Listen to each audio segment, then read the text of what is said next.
Hello Buffalo Bills fans. Our team is ignited with thrilling updates that have paved the way for collective excitement. Some fans express reservations, finding it challenging to absorb the unfolding narrative. Hit subscribe to cast your vote of support for the Buffalo Bills and join us in unraveling the nuanced layers of this groundbreaking news.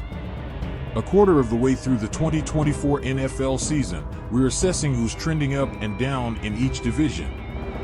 Here's the AFC East stock report from weeks 1 to 4. Stock up, Buffalo Bills quarterback Josh Allen. Despite being limited to just 180 passing yards in last week's disappointing 35-10 road loss to Baltimore, Allen, who has led the Bills to a 3-1 record, has performed like an MVP candidate early in the season. After parting ways with WR Stephon Diggs and Gabe Davis in the offseason, the Bills entered 2024 with only one wide receiver on the roster who had caught a pass from Allen, Khalil Shakir. However, the lack of familiarity between Allen and his new receiving core hasn't seemed to pose much of an issue. Allen has been effective in distributing the ball, with 6 different Bills players catching touchdowns this season. Of those, only Shakir has more than one touchdown reception, with just 2. The overall success of the unit suggests that as long as Allen is at quarterback, the Bills' offense will always have a chance to score big.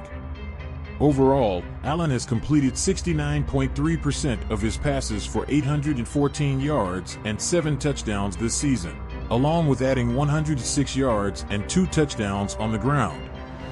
These totals might seem somewhat underwhelming by Allen's standards.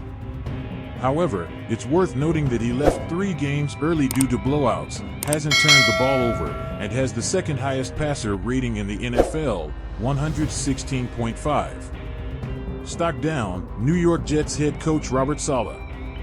The Jets boast one of the most talented rosters in the NFL, but that doesn't seem to matter with Saleh at the helm. With a 20-35 record since being hired in 2021, Saleh is firmly on the hot seat after being outcoached again in last Sunday's humiliating 10-9 home loss to Denver. Last week's defeat has highlighted perhaps the most troubling aspect of Saleh's coaching tenure, his inability to prepare the team, especially after extended rest. As pointed out by Talk Jets Radio on X, New York is just 2-7 under Saleh with extra preparation time and has been outscored 195-92 in those games. It hasn't helped Saleh's job security that the Jets rank 7th in penalties, 31, indicating a lack of discipline. Saleh has received leniency over the years due to the team's disastrous quarterback situation. However, considering the ongoing issues with Aaron Rodgers leading the offense, Saleh will likely need at least a playoff appearance this season to remain as coach in 2025. Stock up, New England Patriots cornerback Christian Gonzalez.